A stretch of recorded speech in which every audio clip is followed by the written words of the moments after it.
Hello everyone, नए reaction पर आपका स्वागत है। आज हम जिस वीडियो पर रिएक्ट करने जा रहे हैं उस वीडियो का टाइटल है जिससे प्यार किया उसने छोड़ दिया पर फिर भी उसके प्रति आसक्ति खत्म नहीं हुई। तो ये जो चैनल है भजन मार्ग है, गुरुजी का चैनल है ये। और अगर आप न्यू है चैनल पे, चैनल को सब्सक्राइब कर दीजिएगा, लाइक कर दीजिए, शेयर जरूर कर दीजिएगा। और देखते हैं क्या है इसका सॉल्यूशन। अगर किसी के साथ में इस तरीके से हुआ है तो इसमें ज़रूर कुछ ना कुछ ये सॉल्यूशन देंगे। तो आप वीडियो को बड़े ध्यान से सुनिए, ठीक है। तो और कंप्लीट पूरी वीडियो देखिएगा, ठीक है। तो वीडियो को शुरू करते हैं। गुरुदेव, आपके चरणों में कोटि कोटि प्रणाम। गुरुदेव भगवान, हमने संसार में जिनको अपना आश्रय मानकर जीवन साथी के रूप में वर्ण किया और जीवन समर्पित कर दिया, उन्होंने ही जब हमें ठुकरा दिया और जीवन की मझधार में बिल्कुल अकेला छोड़ दिया, इतना सब होने पर भी उनके प्रति अति मोह आसक्ति खत्म होकर सिर्फ और सिर्फ श्री जी के चरणों में कैसे लगे? एक बार मार्कंडे जी के आश्रम के पास सुरथ नाम का एक वैश्य और एक राजा दोनों आपस में मिले। तो राजा से पूछा, आप जंगल में यहाँ कैसे? कहा, मेरा राज्य छिन गया है, पर मैं वही राज सिंहासन, वही राजमहल, वही रानियां, ये हमारा चिंतन नहीं जा रहा है। मुझे राज्य मिले इस बात के लिए तो मैं दुखी नहीं, पर मैं अपने परिवार को नहीं छोड़ सकता। और रोने लगा। फिर पूछा, आप क्यों इधर जंगल में? तो उनका, मेरे बेटे ने मुझे पीट के निकाल दिया, सारी संपत्ति छीन ली, पर मेरा मन उसी के लिए तड़प रहा है। वो भले मुझे पीटे, पर मैं अपने बेटे, बहू, परिवार को नहीं छोड़ सकता।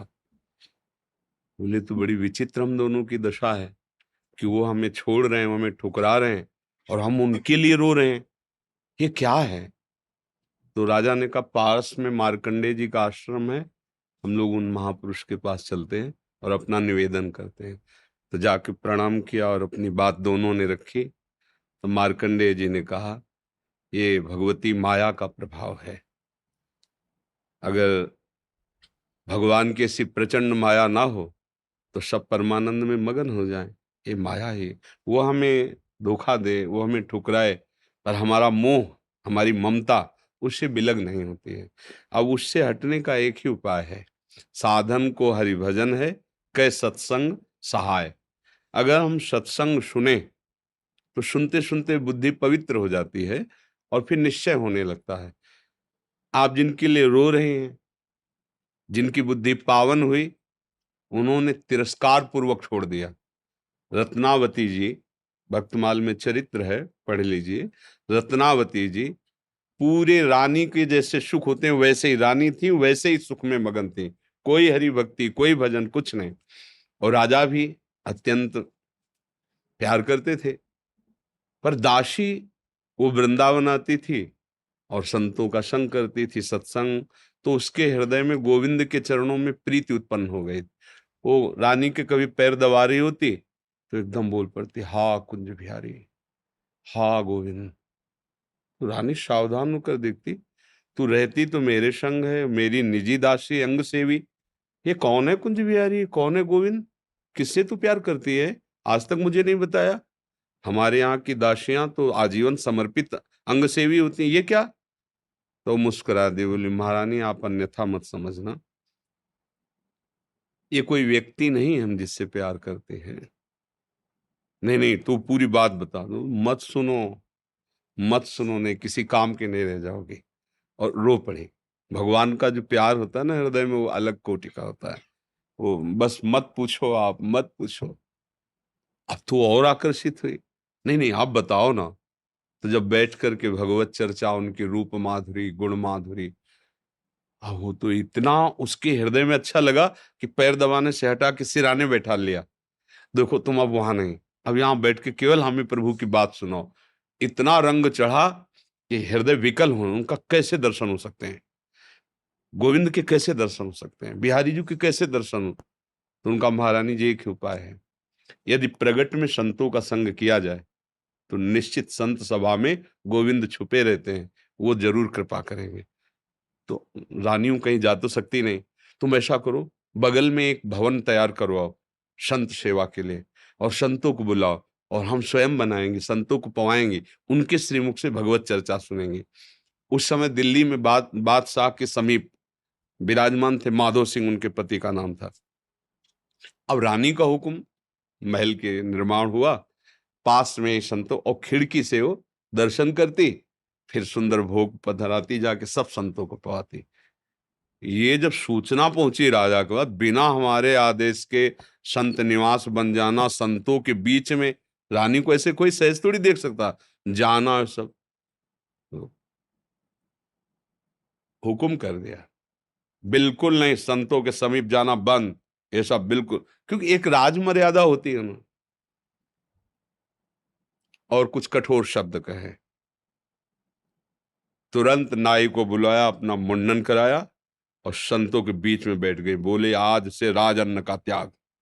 अगर मैं कहीं रानी हूं, कहीं भी किसी भी अंग में, मैं उसे रानी नहीं रहने दूंगी जो मुझे संत और गोविंद से दूर कर दे, कदाप। ये जब सूचना पहुंची को तो मुड़ मुड़ा के बैठ गई सन। सोचा ये तो मतलब भारी के भारी अपमान, इससे ज्यादा क्या हो सकता है। अगर मैं मारता हूं तो प्रजा विरोध में हो जाएगी, इसलिए इसको मारना तो है। बोले एक जंगली सिंह लाओ और छोड़ दो, तो संतों को, रानी को, सबको मार डालेगा वो। ऐसा ही किया गया। सैनिकों ने जैसे चारा रख के, बकरा आदि रख करके पिंजड़े में सिंह को बंद करके लाए और दरवाजे पे को, वही दासी जो उनकी गुरु थी, वो आरती की सामान दे रही थी और पूजन की थाल लेकर वो ठाकुर जी का श्रृंगार कर, दासी ने कहा महारानी सिंह, जो ही पिंजरा से खोला गया तो ऐसे मुड़ी, उनका सिंह नहीं नरसिंह, भगवान पधारे थाल लेके। सिंह ऐसे जैसे कोई गाय ना, सीधी गाय हो, ऐसे तिलक लगाया, आरती की, प्रणाम किया, ऐसे सब देखते रह गए। फिर लौटा सिंह को मारी छलांग, तो जो ऊपर बालकनियों में खड़े देख रहे थे ना मानसिंह के आदमी, फाड़ के फेंक दिया और गुर्राता हुआ भाग गया।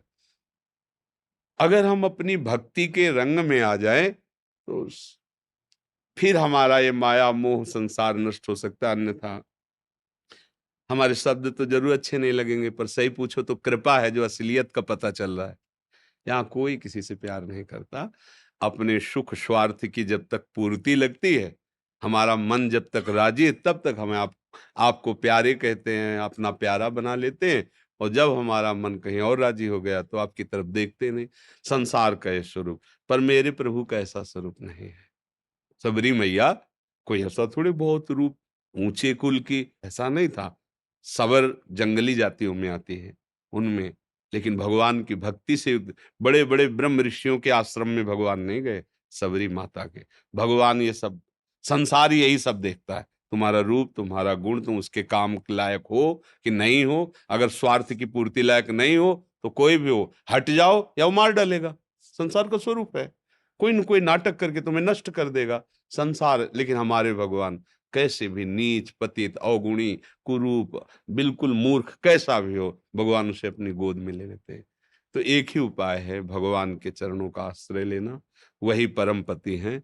देखो मीरा जी ठसक से कहती, मेरे तो गिरधर गोपाल दूसरा न कोई। और ये कभी धोखेबाज नहीं है, कभी धोखा नहीं। हम सही कहते हैं। अगर हमें जैसे बचपन से लगे रहे ना, हमें बात समझ में नहीं आती ना, तो हम ये जरूर माइक से कहते हैं कि भाई देखो, भक्ति करना ठीक है, पुण्य है, मंगल है, लेकिन हम अपनी छाती की बात कहते हैं। अभी तक कमी हमारी और कृपा उनकी डुबो रही है। बस अगर कहीं कमी है तो हमारी कमी है, उनकी तरफ से कृपा ही कृपा, दुलार ही दुलार है। ये सच्ची मान लो। अगर कोई प्यार करने वाला है तो प्रभु है। आप कहोगे दिखाई नहीं देते हैं, आपने अपने को देखा है क्या? अगर प्रभु से देखने पर ही प्यार करते हो तो आप अपने से प्यार करते हो ना? देखो ना, आप अपने से प्यार, आपने अपने को देखा है क्या? आप तो शरीर को देख रहे हैं, बिना देखे भी आप अपने को बहुत प्यार करते हैं, आप अपने आप को बहुत प्यार करते हैं। अगर ये पता चल जाए कि हाँ कैंसर हो रहा है और आपको क्षति पहुंच जाएगी, तो आप यहाँ से कटवा देंगे। अपने आप से ज्यादा प्यार आप किसी को नहीं करते, टांग कटवा देंगे आप। अगर ऐसा लग जाए कि अपने को बहुत अशांति, जीना मुश्किल है, अब क्या करेंगे, कैसे मुंह दिखाएंगे, तो आप जहर खा लेंगे, फांसी पे चढ़ जाएंगे। मतलब समझिए, पर आपने अपने को देखा नहीं, जाना नहीं, फिर भी आप बहुत प्यार करते हैं। जो कुछ भी प्यार करते हैं अपने लिए करते हैं, अपने आप से बढ़कर आप किसी से प्यार नहीं करते, पर आपने अपने आप को नहीं जाना, तो फिर तुम उन्हीं के अंश हो। जब तुम अपने को नहीं जान पाए, तो जैसे अनजाने में आप भी अपने से प्यार करते हो, ऐसे ही शुरू कर दो प्यार प्रभु से, और उनके तुम हो, वो सामने आ जाएंगे पक्का। ऐसा नहीं है तो अब विमान से उतरते हैं, ऐसे दोस्त की तरह मिलते हैं। भगवान। पर बस यही है कि जैसे आप कहो कि हम राष्ट्रपति से हाथ मिला के आ रहे हैं, प्रधानमंत्री से हाथ मिला, तो गाँव का आदमी से प्रधानमंत्री से तुम कैसे मिल सकते? क्यों नहीं मिल सकते? भारत के नागरिक हैं, हम अधिकार पुष्ट करें अपना और ज़रूरत दिखाएँ तो हमें मिला दिया जाएगा। ऐसे ही हम अधिकार पुष्ट करें और चाहत हमारी प्रबल हो, तो हमें भगवान मिल जाएँगे। वहाँ तो किसी की सिफ़ारिश की ज़रूरत नहीं, खुद हमारे हृदय की बात सुन रहे हैं। एकमात्र भगवान के चरणों से ही हमें शांति मिलेगी, वही हमारे हैं, दूसरा तो सब छल हो रहा है। माया का पर्दा पहन करके हमारे साथ छल किया जा रहा है, हमारे समय को नष्ट किया जा रहा है। सत्य बात है, ना हम स्त्री हैं, ना पुरुष हैं। हम भगवान के अंश हैं और उनका भजन करके उन्हीं को प्राप्त हो जाएँ, यही हमारे जीवन का लक्ष्य है। हम तो बड़ी कृपा मानते हैं जब प्रतिकूलता मिलती है, कोई अपना नहीं होता ना, तब कृपा समझ में आती है कि बहुत कृपा है, नहीं तो इस मोह जाल में फँसकर पूरी ज़िंदगी बर्बाद हो जाती है। अब सावधान हो जाओ, अब निकल जाओ। पर इधर का रास्ता चलना थोड़ा कठिन है। इसलिए कुछ भी हो जाए फिर इधर नया चुन लेते हैं। नया मित्र चुन लेते हैं, नया घर चुन लेते हैं, नया वर चुन लेते हैं। बस इधर ही वो खोज शुरू की है ना अनंत जन्मों से। वो ये नहीं समझ पा रहा है कि अंदर बैठा है कह रहा लौट आओ, हमसे मिल लो। पर हम लोग बाहरी खोज कर रहे हैं और वो अंदर ही बैठा है। घर के अंदर प्रीतम बैठा हमारा इंतजार कर रहा है। हम दरवाजे के बाहर भटक रहे हैं उसको, खोज उसी को रहे हैं। जो सुख है, जो शांति है, जो आनंद है, वो प्रभु ही हैं। उन्हीं के लिए हम खोज रहे हैं। पर उनको ना मानकर, ना जानकर अन्य रूप, अन्य भाव में इसीलिए हमें शांति नहीं मिल रही। मुझे लगता है नाम जप करो, सत्संग सुनो और प्रभु को अपना मानो। फिर वो जैसे जीवन निर्वाह करवाएँ उनके ऊपर छोड़ दो। वो चाहेंगे पति रूप में मिल जाएँगे, मित्र रूप में मिल जाएँ, वो जो चाहें, जैसे चाहें, पर अपना जीवन का भार उनको दे दे। ये संसार कपटी और छलिया है। यहाँ कपट और छल ही मिलता है। प्रेम तो कोई भगवत कृपा पात्र जनों को ही समझ में आता है। नहीं तो कहाँ प्रेम? अच्छा, वो कौन-सा मैरिज कहते हैं, लव मैरिज, तो माने प्रेम का विवाह। इससे बढ़िया और क्या बात होगी? भाई पहले तो गाँव में था कि वर दूल्हा को नहीं दे, मतलब वर दुल्हन को नहीं देखा, दुल्हन दूल्हा को नहीं देखा। ऐसा नहीं था कि वो लड़की-लड़का देख के बाद के ब्याह होता हो, ऐसा पहले नहीं था। गाँव में तो माता-पिता तय कर लेते थे, हो जाता। मतलब प्रेम का मतलब आपने चयन किया है दोनों ने मिलकर, ये तो बढ़िया बात है ना। अब आपका मनमुटाव तो होना ही नहीं चाहिए क्योंकि दोनों ने प्रेम विवाह किया, मतलब दोनों ने चयन किया और 1 साल बाद तलाक हो जाता है। भाई कैसा प्रेम विवाह? वहां तो न वर को देखा था न दुल्हन को देखा था, माता पिता की मर्यादा में आकर ब्याह किया और परिवार सुसज्जित मंगलमय आजीवन निर्वाह करते हुए पूरे घर की सेवा, परिवार की सेवा, पति की अधीनता, पति पत्नी को ही अपना सर्वस्व मानते हुए ऐसे ही भाव से आज हमारा क्या वातावरण हो रहा है? क्या हमारी उन्नति हो रही, क्या अवनति हो रही? अगर पीछे से देखा जाए तो हमारी बड़ी और ठीक है, माता-पिता की पसंद थी, आपने खुद पसंद किया ना, तो अब अपनी पसंद का निर्वाह करते जीवन भर दोनों मिलके। ये क्या बीच में ये क्या? ये प्रेम विवाह है। अरे एक बार प्रेम कर ले तो फिर जैसा है हमारा है, जैसी है हमारी आजीवन उनका निर्वाह करे, ये भगवान की भावना से पुष्ट होकर चले। ये क्या दलित दुरा है कि आज इससे कल उससे, फिर ये तो पशु वाली चेष्टा हुई। ये मनुष्य वाली चेष्टा, धर्म वाली चेष्टा, प्रेम वाली चेष्टा थोड़ी है। प्रेम का है कि भगवान ने एक बार विधान बना दिया गृहस्थी में, हम उसी विधान में संतुष्ट रहकर धर्मपूर्वक पर न सत्संग है, न शास्त्र स्वाध्याय है, न भजन है, तो ये बातें सब लिखी हैं, दिमाग में नहीं आ सकती। हम ऐसे आचरण नहीं कर सकते। तो भगवान की कृपा से यदि आपको सत्संग समझ में आ जाए, तो भगवान का आश्रय लो, वही मंगल करता है। तो वीडियो यहाँ पर कंप्लीट हो गई और काफ़ी सारे सवालों के इन्होंने जवाब दे दिए, क्योंकि ये मैक्सिमम लाइफ में, मतलब मैक्सिमम क्या होता है लाइफ में, जो औरों की जो लाइफ होती है, ये इस तरीके की सिचुएशन हर किसी के साथ लगभग आ ही जाती है। देखिए, जिससे प्यार किया उसने छोड़ दिया, फिर उसके प्रति कोई क्या है कि जब कोई इंसान किसी से बहुत ज़्यादा प्यार करता है, वो छोड़ दे, तो क्या है कि वो तो बिल्कुल डिप्रेशन में चले जाए, तो उस वक्त पे क्या करना चाहिए। तो यही इन्होंने बताया कि उस वक्त आपको ईश्वर का ही नाम लेना चाहिए, आपको मेडिटेशन करना चाहिए। सबसे बेस्ट है कि मेडिटेशन करें, ठीक है। अपने मतलब एक तरीके से कम 1.5 घंटे 1-2 घंटे तक मेडिटेशन करें, अपना मतलब खुल के पूरी तरीके से सांस लें, क्योंकि जब हम पूरी तरीके से सांस लेते हैं तो उससे क्या होता है कि हमारा जो स्ट्रेस लेवल होता है वो बिल्कुल कम हो जाता है, ठीक है। और अपना ध्यान सत्संग में और इनमें लगाएं, और इसके अलावा कोई इलाज नहीं है। लेकिन क्या करते हैं कि हम दूसरा सर्च करना शुरू कर देते हैं, भाई यहाँ से संतुष्टि नहीं मिली, ये इन्होंने हमें छोड़ दिया, तो हम दूसरा मतलब देख लेते हैं, फिर हम उसी गलत तो उसमें चले जाते हैं। क्योंकि ये सारी हरकतें कौन करते हैं, ये पशु प्रवृत्ति की होती हैं। अगर पहले क्या होता था कि पहले ना तो देखते थे, ना लड़की लड़के को देखती थी, ना तो सब शादी हो जाती थी और गृहस्थी बड़ी अच्छे तरीके से चलती रहती थी, ठीक है। लेकिन अब क्या है कि अपनी मर्जी से सब शादी करते हैं और 1-2 साल बाद ही उनका डिवोर्स हो जाता है, ठीक है, क्योंकि वो मर्यादा को फॉलो नहीं करते, वो मर्यादा भूल जाते हैं कहीं ना कहीं। और फिर जब वो एक उसको लांग जाते हैं तो फिर और दूसरी को भी लांगने में कोई दिक्कत नहीं होती है। लेकिन जब पूरी फैमिली की बात आ जाती है तो हर चीज़ को बड़े ही एडजस्ट करके वो चलते हैं। लेकिन क्या है कि वेस्टर्न कल्चर संस्कृति को ज़्यादा प्रभावित हुए।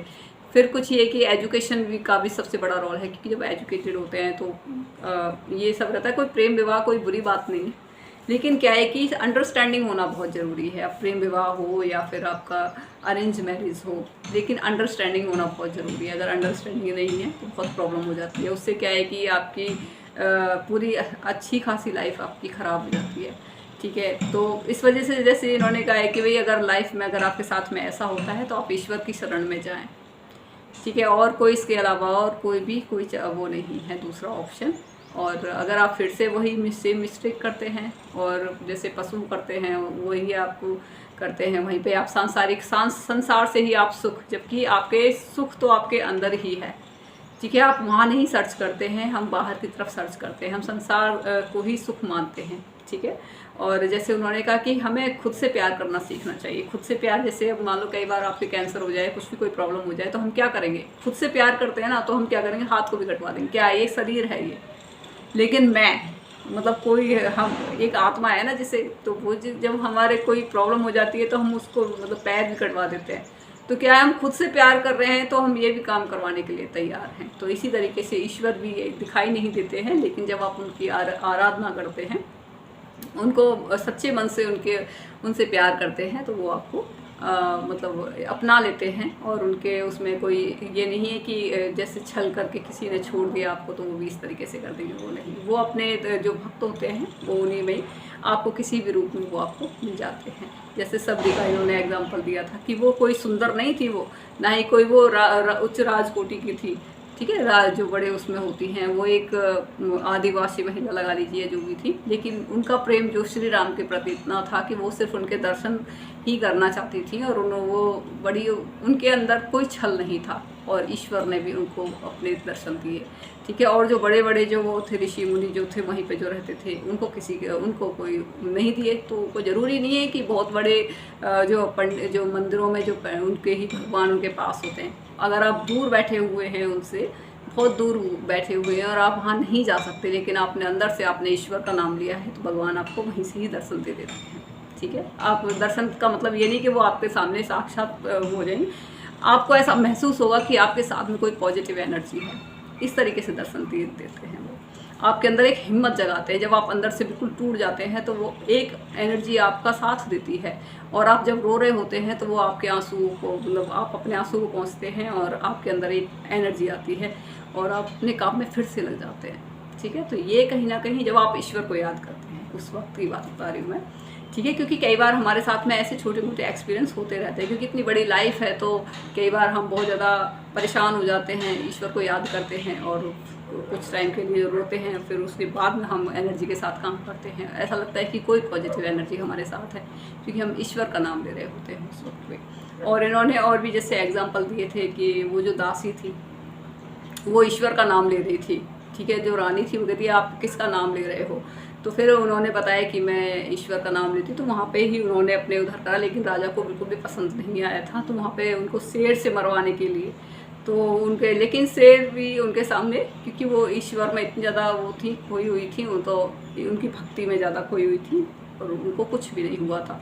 तो यही है कि ईश्वरीय शक्ति बहुत ज़्यादा होती है जब आप अकेले होते हैं, जब आपके साथ में कोई नहीं होता है, ठीक है। और ये प्यार की बातें तब तक रहती हैं जब तक कि आपको कहीं से स्वार्थ की पूर्ति हो रही हो, या फिर आप किसी के ऊपर बिल्कुल डिपेंड होते हैं। जब आप किसी के ऊपर डिपेंड नहीं होते हैं, जब आप खुद से प्यार करते हैं, तो फ़र्क नहीं पड़ता है बिल्कुल। लेकिन कुछ हद तक ये भी सही है कि किसी इंसान से हम प्यार करते हैं तो अगर कुछ ना भी हो ना, तब भी हम उससे प्यार करते हैं। जैसे कि माँ का प्यार अपने बेटे के लिए हमेशा रहता है, चाहे उसका बेटा मूर्ख है, चाहे पागल है, या कैसा भी है, वो अपने बेटे से प्यार करेगी, ठीक है ना। तो कुछ ऐसे रहते हैं कि रिश्ते जो होते हैं कि जिनमें कोई भी स्वार्थ नहीं होता है। ठीक है, तो काफ़ी अच्छी वीडियो है और इससे आपके सवालों के जो जिनके साथ में कुछ ऐसा हुआ हो या फिर कभी ऐसा है लाइफ में कई बार ऐसा हो भी जाता है, तो आपके सवालों के जवाब गुरुदेव ने दिए हैं और आपको काफ़ी इससे वो मिली होगी, मीन्स एक नॉलेज मिली होगी। ठीक है, तो बताएगा आपको कैसा लगा हमारा रिएक्शन, और अगर आपको ये वीडियो पसंद आई हो तो आप इस चैनल को सब्सक्राइब कर दीजिए, लाइक कर दीजिएगा और सनातनी होने पर प्राउड कीजिएगा। जय श्री राम, और कमेंट्स में जय श्री राम जरूर लिखिएगा। जय श्री राम।